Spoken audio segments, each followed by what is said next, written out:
All right, guys, so let's move on to this right here, this page. This is talking about the development or the inventions during the Industrial Revolution and the effects on the nation.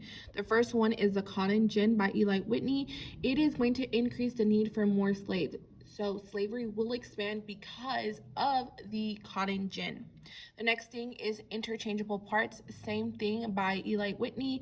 It is going to lead to mass production. So you're producing this one thing that can fit in different things, and it's going to decrease the prices on things because you're able to mass produce items at a very quick pace. The next theme is the steamboat. This is by Robert Fulton. It's going to help with transportation. You're going to be moving things up and down rivers at a very fast pace. Same thing with the railroad, same thing. Faster transportation, lower the prices of things. Now we have our canals. Canals are man-made rivers that are used to transport goods. Cities are going to grow around the canal areas, and once again, we are seeing lower prices. Then we have our textile mills. These are factories worked by immigrants at a very cheap price, okay?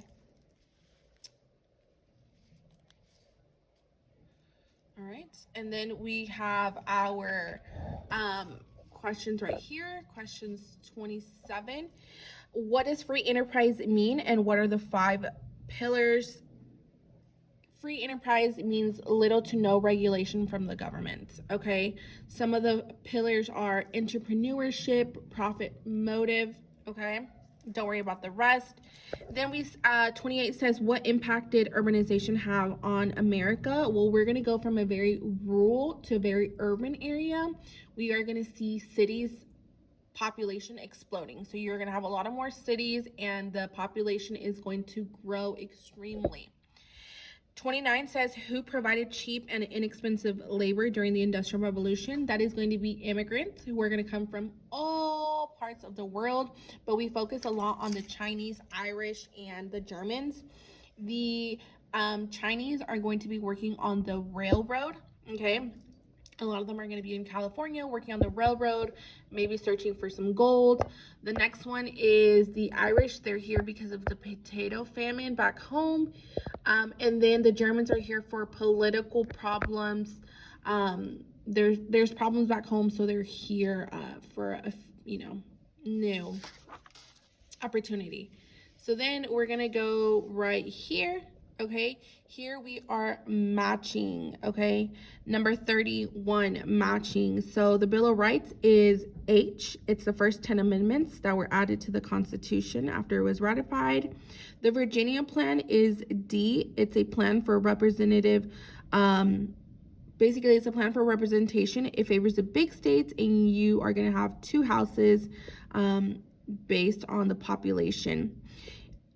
The next one is Great Compromise. It is E. All right. The Great Compromise is a compromise between the large states and the small states, and we come together and create a compromise. We create a bicameral legislature. The next one is J. Anti-Federalist. Anti-Federalist is J.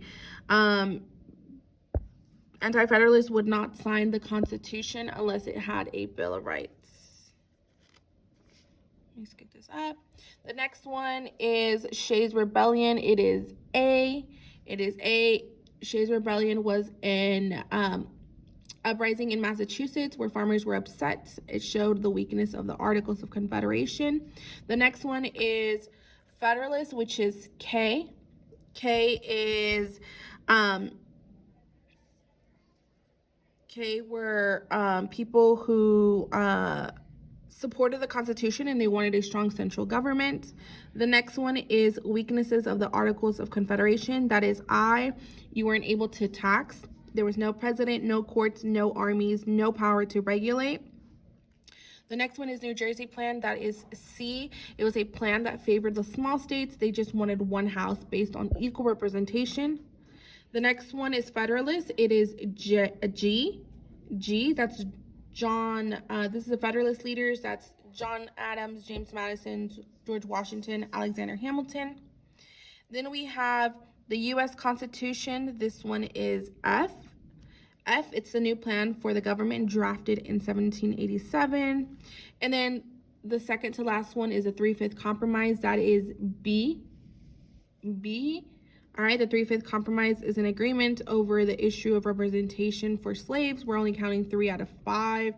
And then the last one, Constitutional Convention, is going to be L. Okay, it's a meeting held in Philadelphia to try and fix the Constitution because of the Articles of Confederation.